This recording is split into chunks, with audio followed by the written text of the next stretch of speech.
Price the lord. ದೇವರ ಪರಿಶುದ್ಧ ನಾಮಕ್ಕೆ ಕೋಟಿ ಸ್ತೋತ್ರವಾಗಲಿ. ಪ್ರೀತಿಯ ದೇವಜನರೇ, ವಿಶ್ವಾಸಿಗಳೇ, ನಿಮ್ಮ ಪ್ರತಿಯೊಬ್ಬೊಬ್ಬರನ್ನ ಕರ್ತನಾದ ಕ್ರಿಸ್ತ ಯೇಸುವಿನ ನಾಮದಲ್ಲಿ ನಾನು ವಂದಿಸ್ತಾ ಇದ್ದೀನಿ. ಪ್ರತಿ ಒಂದು ದಿನ ದೇವರ ವಾಕ್ಯವನ್ನ ಕೇಳಿ ಆಶೀರ್ವದಿಸಲ್ಪಡ್ತಿರುವಂತ ನಿಮ್ಮ ಪ್ರತಿಯೊಬ್ಬೊಬ್ಬರನ್ನು ನಿಶ್ಚಯವಾಗಲು ದೇವರು ತನ್ನ ವಿಶೇಷಕರವಾದ ಕೃಪೆ, ತನ್ನ ದಯೆ ಎಂದಿಗೂ ಆವರಿಸಿಕೊಂಡು ನಡೆಸುವಂತದ್ದಾಗಿದೆ. ನಾವು ಒಂದು ನಿಮಿಷ ಕಣ್ಗಳನ್ನ ಮುಚ್ಚಿ ಪ್ರಾರ್ಥನೆ ಮಾಡೋಣ. ಅಪ್ಪ ಪರಿಶುದ್ಧವಾದ ಒಳ್ಳೆ ತಂದೆಯೇ, ನಿನ್ನನ್ನು ಸ್ತುತಿಸ್ತಾ ಇದೀವಿ, ಕೊಂಡಾಡ್ತಾ ಇದೀವಿ, ಮಹಿಮೆ ಪಡಿಸ್ತಾ ಇದೀವಿ.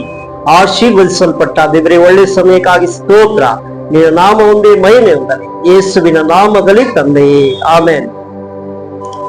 Price the lord. ಪ್ರೀತಿಯ ದೇವರ ಮಕ್ಕಳೇ, ನನ್ನ ಹೆಸರು ಪಾಸ್ಟರ್ ಆಂಟೋನಿ ರಾಜ್ ಅಂತ ಹೇಳ್ಬಿಟ್ಟು ಅನೇಕರಿಗೆ ನಾನು ಕೂಡ ಪರಿಚಯ ಇದ್ದೀನಿ. ನನಗೂ ಕೂಡ ಅನೇಕ ಜನಗಳು ದೇವರ ವಾಕ್ಯದಲ್ಲಿಯೂ ಮತ್ತೆ ಅನೇಕ ಸಮಯದಲ್ಲೂ ಪರಿಚಯ ಇದ್ದಾರೆ. ದೇವರಿಗೆ ಸ್ತೋತ್ರವಾಗಲಿ. ಹಲ್ಲೆಲೂಯಾ. ಸರಿ ಪ್ರಿಯರಾದವರೇ, ಸಂಕ್ಷಿಪ್ತವಾಗಿ ಈ ದಿನದಲ್ಲಿ ನಾವು ದೇವರ ವಾಕ್ಯವನ್ನ ನೋಡೋಣ. ಪ್ರಿಯರಾದವರೇ, ನೋಡಿ, ದೇವರಲ್ಲಿ ಮುಖ್ಯವಾಗಿ ದೇವರು ಬಯಸುವಂಥದ್ದು, ದೇವರೇ ಸ್ವತಃ ಎದುರು ನೋಡುವಂಥದ್ದು, ದೇವರು ಇಂಥ ಕಾರ್ಯಗಳು ಪ್ರತಿಯೊಂದು ತನ್ನ ಮಕ್ಕಳಲ್ಲಿ ಇರಬೇಕೆಂಬುದಾಗಿ ಆತನು ಕೂಡ ಬಯಸುವಂಥದ್ದು ಆಗಿದೆ. ಅಂತವರಿಗೆ ದೇವರು ತನ್ನ ವಿಶೇಷಕರವಾದ ವಾಗ್ದಾನಗಳನ್ನ ಮಾಡಿರ್ತಾನೆ. ಅಂತವರನ್ನ ಎಲ್ಲಾ ಸಮಯದಲ್ಲೂ ಎಲ್ಲಾ ವೇಳೆಯಲ್ಲೂ ಎಂತ ಪರಿಸ್ಥಿತಿಗಳು ಎದುರಾದರೂ ಅವರನ್ನ ದೇವರು ಕಾಯುವಂತ ದೇವರಾಗಿದ್ದಾನೆ. ದೇವರಿಗೆ ಸ್ತೋತ್ರವಾಗಲಿ. ಅದಕ್ಕೆ ವಾಕ್ಯದಲ್ಲಿ ನಾವು ನೋಡೋ ಪ್ರಕಾರ ಕೀರ್ತನೆ 145ನೇ ಕೀರ್ತನೆ ಅದರಲ್ಲಿ 19ನೇ ವಾಕ್ಯದಲ್ಲಿ ತನ್ನಲ್ಲಿ ಭಯಭಕ್ತಿ ಉಳ್ಳವರ ಇಷ್ಟಾರ್ಥವನ್ನ ನೆರವೇರಿಸುತ್ತಾನೆ, ಅವರ ಕೂಗನ್ನು ಕೇಳಿ ರಕ್ಷಿಸುತ್ತಾನೆ. ದೇವರ ವಾಕ್ಯದಲ್ಲಿ ಹೇಳಲ್ಪಟ್ಟಿದೆ, ಆತನಲ್ಲಿ, ಆ ವಾಕ್ಯ ಹೇಳ್ತದೆ ತನ್ನಲ್ಲಿ, ಅಂದ್ರೆ ಆತನಲ್ಲಿ ಭಯಭಕ್ತಿ ಉಳ್ಳವರ ಇಷ್ಟಾರ್ಥವನ್ನು ನೆರವೇರಿಸುತ್ತಾನೆ, ಅವರ ಕೂಗನ್ನ ಕೇಳಿ ರಕ್ಷಿಸುವಂತನು ಆಗಿದ್ದಾನೆ. ಪ್ರಿಯರಾದವರೇ, ಇದರಲ್ಲಿ ವಿಶೇಷವಾಗಿ ನೋಡುವ ಪ್ರಕಾರ ಏನಂದ್ರೆ, ಪ್ರತಿಯೊಬ್ಬೊಬ್ಬರ ಜೀವಿತದಲ್ಲಿ ದೇವರಿಗೆ ಭಯಭಕ್ತಿಯಾಗಿ ಇರಬೇಕಂತ ಹೇಳ್ಬಿಟ್ಟು ಅನೇಕರು ನೆನೆಸ್ಕೊಳ್ತಾರೆ. ಅನೇಕರು ಏನ್ ಮಾಡ್ತಾರೆ, ಅದಕ್ಕಾಗಿ ಬಾಳ್ತಾ ಇದ್ದಾರೆ. ಯಾಕಂದ್ರೆ ಅನೇಕರು ಹೇಗೆ ಭಯಭಕ್ತಿಯಾಗಿರುವುದು? ಮೊದಲನೇದಾಗಿ ನಾವು ನೋಡ್ತೀವಿ, ದೇವರಿಗೆ ಹೆಂಗೆ ಭಯಭಕ್ತಿಯಾಗಿರ್ಬೇಕು. ನಮ್ಮ ಅನೇಕ ವಿಧವಾದ ಪರಿಸ್ಥಿತಿಗಳಲ್ಲಿ ದೇವರಿಗೆ ಭಯಭಕ್ತಿಯಾಗಿರ್ಬೇಕು.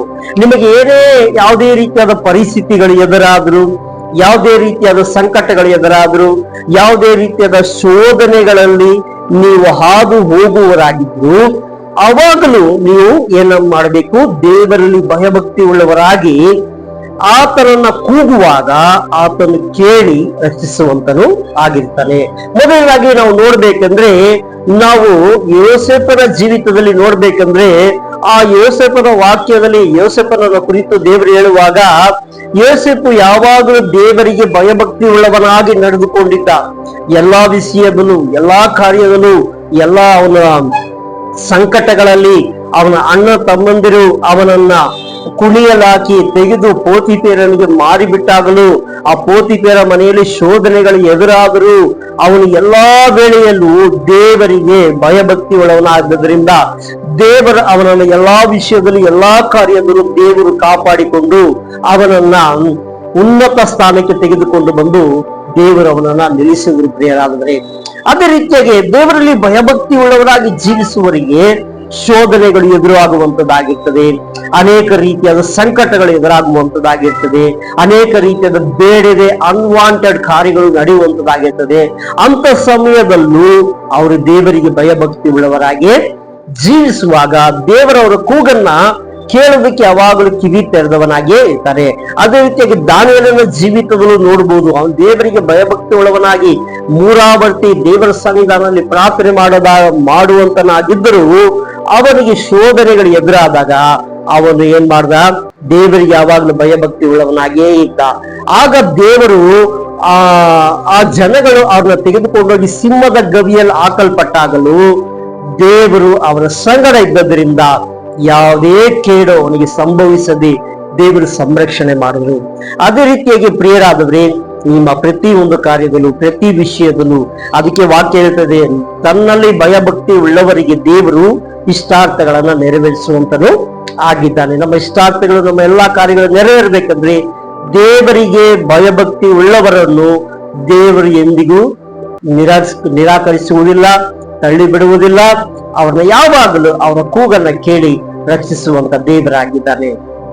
ದೇವರ ನಾಮಕ್ಕೆ ಸ್ತೋತ್ರವಾಗಲಿ. ಕಣ್ಗಳನ್ನು ಮುಚ್ಚಿ ಪ್ರಾರ್ಥನೆ ಮಾಡೋಣ. ಅಪ್ಪ ಪರಿಶುದ್ಧವಾದ ಒಳ್ಳೆ ತಂದೆಯೇ, ಈ ಒಳ್ಳೆ ಸಮಯಕ್ಕಾಗಿ ನಾವು ಸ್ತೋತ್ರವನ್ನ ಮಾಡ್ತಾ ಇದ್ದೀವಿ. ಇದು ಸ್ವಾಮಿ, ಎಲ್ಲ ನಿನ್ನ ಮಕ್ಕಳು ಸ್ವಾಮಿ ವಾಕ್ಯವನ್ನ ಕೇಳಿ ಆಶೀರ್ವದಿಸಲ್ಪಟ್ಟಿದ್ದಾರೆ.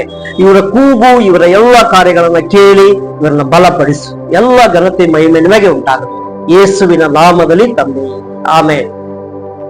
Price the Lord. ಪ್ರಿಯರಾದವರೇ, ನಿಮ್ಮನ್ನ ರಕ್ಷಿಸುವಂತ ದೇವರು ನಿಮ್ಮೊಂದಿಗಿದ್ದಾರೆ. ಶಲೋಮ್. ದೇವರು ನಿಮ್ಮನ್ನು ಆಶೀರ್ವದಿಸಲಿ. ಆಮೆನ್.